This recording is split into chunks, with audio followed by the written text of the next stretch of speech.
सहज रूप का व्याख्यान कर रहे हैं। शब्द एक पुद्गल की पर्याय, वो पुद्गल की पर्याय जीव को प्रभावित करती है। शरीर वांग मनः प्राणापान पुद्गला नाम। शरीर वचन मन स्वात्योच्छ्वास ये सब पौद्गलिक हैं। संसार में जीव का जो संबंध है असमान जाति पर्याय के साथ, उसमें पुद्गल की अहम भूमिका है। शरीर है पौद्गलिक है। शरीर के द्वारा जीव का उपकार, पुद्गल से जीव का उपकार। बांग यानी वचन, वचन पौद्गलिक है। ये वासनिक जीव का उपकार। मन पौद्गलिक है, द्रव मन पौद्गलिक है, मन से जीव का उपकार। स्वात्योच्छ्वास आन प्राण, स्वात्योच्छ्वास ये पौद्गलिक है, इससे जीव का उपकार। शरीर वचन मन और स्वात्योच्छ्वास इनका संबंध का विच्छेद होता है तो जीव का वियोग हो जाता है, यानी प्राण छूट गए। प्राण छूट गए का तात्पर्य आत्मा की मृत्यु नहीं हो गई है। जो प्राण यानी वायु, प्राण वायु का वियोग मृत्यु है। प्राण वायु का वियोग मृत्यु है। प्राण छूट गए, क्या छूटा? जो स्वात्योच्छ्वास की गति रुंध हो गई, समाप्त हो गई, यानी जीव मर गया। जीव मर गया तो तात्पर्य यहां जो 10 प्राणों से जी रहा था वो जीव मर गया। जीव मर गया मतलब 10 प्राणों से जी रहा था वो जीव मर गया। पर जीव मर गया, जीव मर गया, जीव मर गया, शब्द पकड़िए। जीव मर गया यानी जीव मर के गया। जीव मर गया, जीव गया, मर गया। यदि मर गया होता तो गया क्या? जीव मर गया, मर के गया। तात्पर्य क्या हुआ? जो 10 प्राण थे उस प्राण का वियोग हुआ है इसलिए मरा, और गया मतलब जीव का नाश नहीं हुआ इसलिए गया। जीव मर गया, मर के गया, तो कहां गया? जहां आयु बंद किया था वहां गया। ये जीव का जो मरण कहा जा रहा है व्यवहार से, व्यवहार का जीव का मरण भी जीव के मरण को घोषित नहीं कर रहा है। व्यवहार का जीव का मरण भी जीव के मरण को घोषित नहीं कर रहा है। प्राण वायु का नाश हुआ, उसका नाम है व्यवहार मरण। पर चैतन्य उस शरीर को छोड़ करके दूसरे शरीर को प्राप्त हुआ है, इसलिए चैतन्य का मरण नहीं है, वो त्रैकालिक है। यदि इस विषय को नहीं स्वीकारते तो मालूम न तुम जैन कहलाओगे न वैदिक कहलाओगे। इसमें दोनों दर्शनों की मान्यता एक है। जैन दर्शन वैदिक दर्शन ये दोनों दर्शन आत्मा को त्रैकालिक मानने वाले दर्शन हैं। जैन दर्शन वैदिक दर्शन पुनर्भव पर विचार दोनों दर्शन कर रहे हैं। यदि पुनर्भव पर विचार नहीं करेंगे पुण्य पाप क्रिया न स्यात्, पुण्य पाप क्रिया न स्यात्। पुण्य पाप की जो क्रिया आप कर रहे हो उसका उद्देश्य क्या है? जब तुम प्रेत्य मानोगे, पुनर्भव मानोगे, तभी तो तुम पाप से डरोगे और पुण्य में लगोगे। और जो पुनर्भव ही नहीं मानता है वो तो यूं कहेगा, अरे जब होता ही नहीं है, मरने नहीं मरण, तो जब तक जी रहे हैं सुख से जियो। यावत् जीवम सुखं जीवेत, ऋणम कृत्वा घृतम पीबेत, भ्रतनी भूतस्य देहस्य पुनरागम कुतः। चार्वाक सिद्धांत खड़ा हो जाएगा। इसलिए वक्ताओं को चाहिए है कि वर्तमान की नव पीढ़ी को बहुत गहरे तत्वों को समझाने के पूर्व उनको ये सिद्धांत कराना चाहिए कि बेटा पुनर्भव भी होता है। जिसकी पुनर्भव पर आस्था है, आत्मा की त्रैकालिकता पर आस्था है, वह व्यक्ति धर्म के मर्म को समझ सकेगा। और जिसने ये निर्णय कर लिया कि वर्तमान का विज्ञान कह रहा है कि शरीर ठंडा हो गया, मृत्यु हो गई, शरीर ठंडा हो गया, मृत्यु हो गई, शरीर में गर्मी थी तब तक जीवन था, तो उनका जो ये कहना है कि शरीर ठंडा हो गया, मृत्यु हो गई, तो ये प्रश्न है हमारा कि शरीर ठंडा हुआ क्यों? शरीर ठंडा होना मरण है, उसके आगे विज्ञान कुछ नहीं मानना चाह रहा है। उससे कहना है कि भाई शरीर ठंडा हुआ तो क्यों हुआ? शरीर में जो गर्मी पैदा कर रहा था वो कौन था? सारे अंग अवयव तो सब पड़े हुए हैं, कोई भी बाहर हुए नहीं है, तो ठंडा किस कारण से हुआ है? जो शरीर को गर्म किए था वो कौन है?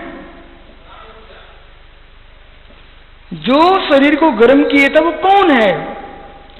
जो प्राण ऊर्जा, कौन बोल रहा भाई? प्राण ऊर्जा, जो प्राण ऊर्जा को धारण किए था वो कौन है? नहीं, आप प्रश्न, आपका कहना है कि प्राण ऊर्जा शरीर को गर्म किए थी, तो प्राण ऊर्जा शरीर को गर्म किए, बहुत अच्छी बात कर रहे हैं कि प्राण ऊर्जा शरीर को गर्म किए थी, पर प्राण ऊर्जा को भोग कौन रहा था? वो जो चेतन शब्द का जो आप प्रयोग कर रहे हो, वो चेतन जो प्राण ऊर्जा को ग्रहण कर रहा था वही जीव था।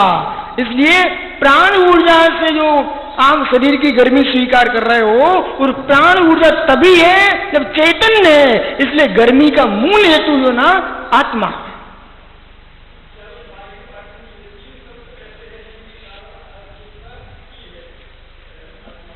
इसलिए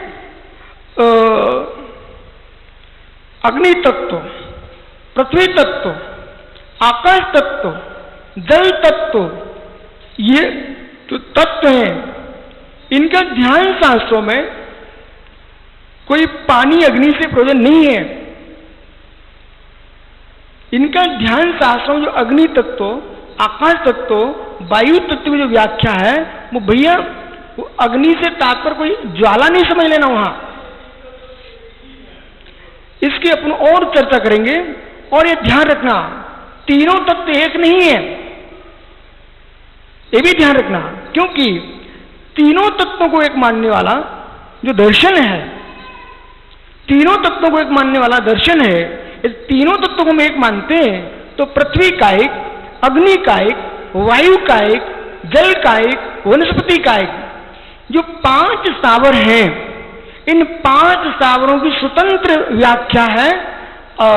सर्वार्थ सिद्धि ग्रंथ में कुछ दर्शनों की व्याख्या की है उन्होंने, और कुछ दर्शन एक ही तत्व में सबको ग्रहण करते हैं, कुछ दर्शन 2 तत्व में सबको ग्रहण करते हैं, कुछ दर्शन 3 तत्व में सबको ग्रहण करते हैं, 5 को नहीं मानते हैं। बल्कि अग्नि का एक जीव स्वतंत्र है, पृथ्वी का एक जीव स्वतंत्र है, वायु का एक जीव स्वतंत्र है, जल का एक स्वतंत्र है, और वनस्पति का एक भी स्वतंत्र है। इनमें एक जीव का परिणाम दूसरे जीव भूत नहीं है। समझना बहुत गंभीर विषय। जो भैया जीव की व्याख्या और शरीर की व्याख्या। राजकुमार भैया तनक स्थिर होकर समझना, जीव की व्याख्या, शरीर की व्याख्या, जीव की व्याख्या, शरीर की व्याख्या, इस पर ध्यान दीजिए। जो शरीर है वो पौद्गलिक है। पुद्गल पुद्गल में अन्योन्य भाव होता है। पुद्गल पुद्गल में अन्योन्य भाव है। एक पर्याय का दूसरे पर्याय में अन्योन्य भाव है। एक द्रव्य का दूसरे द्रव्य में अत्यंता भाव है। जो जीव अग्नि कायिक है, वह जीव उसी भाव में पृथ्वी कायिक नहीं हो सकता। उस अग्नि कायिक के पर्याय का नाश करके उसको पृथ्वी कायिक में जन्म हो सकता है। पर अग्नि आत्मा, जो आत्मा अग्नि के शरीर को धारण किए है, वो आत्मा जल रूप परमन नहीं कर रही। जो आत्मा जल रूप है वो अग्नि रूप परमन नहीं कर रही, आत्मा की बात कर रहे हैं। लेकिन अग्नि से मरण करके जल में जन्म ले सकती है, जल से मरण करके अग्नि में जन्म ले सकती है, पर्यांतर। अब आइए, अग्नि के परमाणु, अग्नि के परमाणु, क्योंकि ये पौद्गलिक है, वायु पौद्गलिक है, उसमें जीव है, वो चेतन है।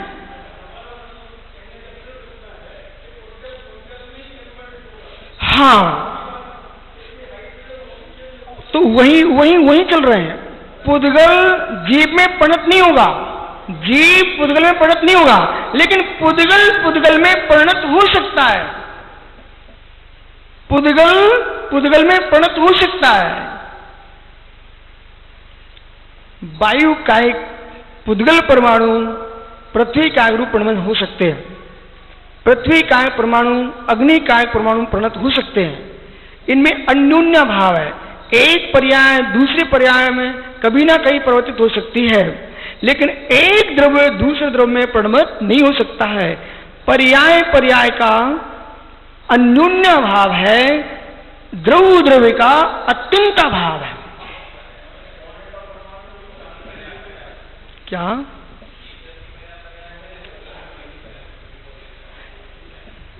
सुनो भाई, पर्याय पर्याय का जो पुद्गल द्रव्य है, उसके जैसे घट है, वह घट जो है कलश भी बन सकता है, खिलौना भी बन सकता है, फूट करके अनेक रूप में परिणत कर सकता है। तो पुद्गल की पर्याय एक पर्याय मिटकर दूसरी पर्याय में परिणत हो सकता है, परंतु जीव द्रव्य जो है अपनी एकत्व अवस्था से युक्त है, वो कभी भिन्न द्रव्य की पर्याय में परिणत नहीं होगा। समझना।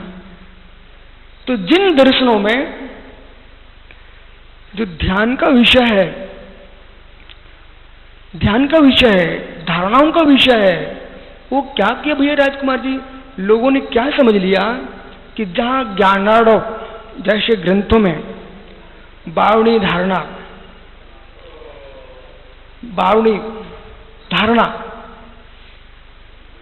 इस विषय को गौण करके जहां जलीय तत्व, पृथ्वी तत्व, अग्नि तत्व की व्याख्या की है, वहां इन तत्वों की जो व्याख्या है, वो व्याख्या आपके अंतस के गुणों के प्रमण की व्याख्या है। उसको उन्होंने दलीय तत्व ग्रहण किया, उन्होंने अग्नि तत्व ग्रहण किया, उनको वायु तत्व ग्रहण किया। परंतु इसका तात्पर्य ये नहीं समझ बैठना कि आत्मा में बाहर की अग्नि प्रवेश कर गई, आत्मा में बाहर का पानी प्रवेश कर गया। ये तत्वों की संज्ञाएं हैं, लेकिन वस्तु तो चैतन्य है वहां। पर जब जीव शरीर के साथ रहता है, जीव पुद्गल के साथ रहता है, तब सारे तत्व पौद्गलिक जो तत्व हैं वे भी चेतन भूत कहलाते हैं। समझते जाना, पौद्गलिक जो तत्व हैं वो चेतन भूत कहलाते हैं, क्योंकि जीव का संबंध है। उपचरित असद्भूत व्यवहार से ये शरीर भी जीव है। उपचरित असद्भुत भावना से ये शरीर भी जीव है। यदि बकेसा इस शरीर को जीव नहीं मानोगे तो कल को क्या अभी कोई किसी का घात कर देगा, किसी पर भी वाहन चढ़ा देगा, किसी को भी फांसी पर लटका देगा। बोले बोले क्या? बोले जीव का मरण तो होता नहीं है, तो शरीर है। और हिंसा वृद्धिमान हो जाएगी। इसलिए जैनाचार्यों के पास एक बहुत बड़ी विद्या रही है, नए जो विद्या रही है बहुत उच्च श्रेणी की विद्या है। क्योंकि जब हम शब्द ब्रह्म आत्म ब्रह्म की चरमोत्तम व्याख्या करने बैठते हैं, जब आत्म ब्रह्म की व्याख्या में लीन होते हैं, तब मुझे पुद्गल शरीर कहीं दृष्टिगोचर नहीं होता। शरीर में रहने पर भी सिद्धांत क्या बोलता हूं, अध्यात्म का सिद्धांत, न मे मृत्यु कुतो भीति, न मे व्याधि कुतो व्यथा, नम बालोहम वृद्धोहम न युतानि पुद्गले।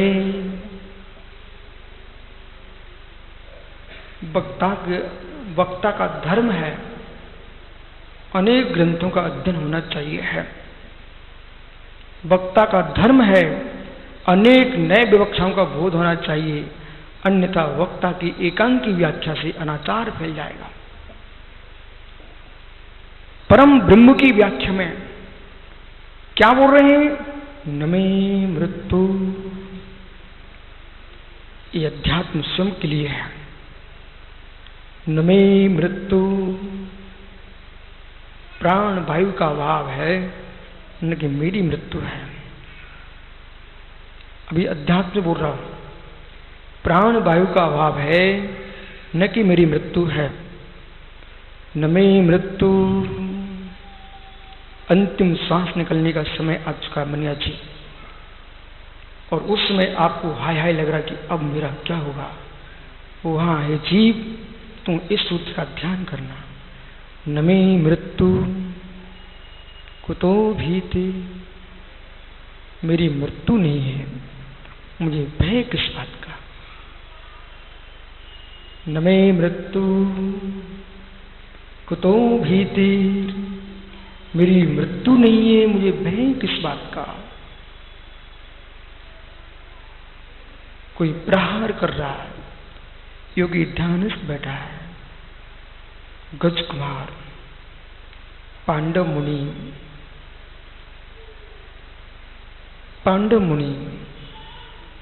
कार्तिक स्वामी,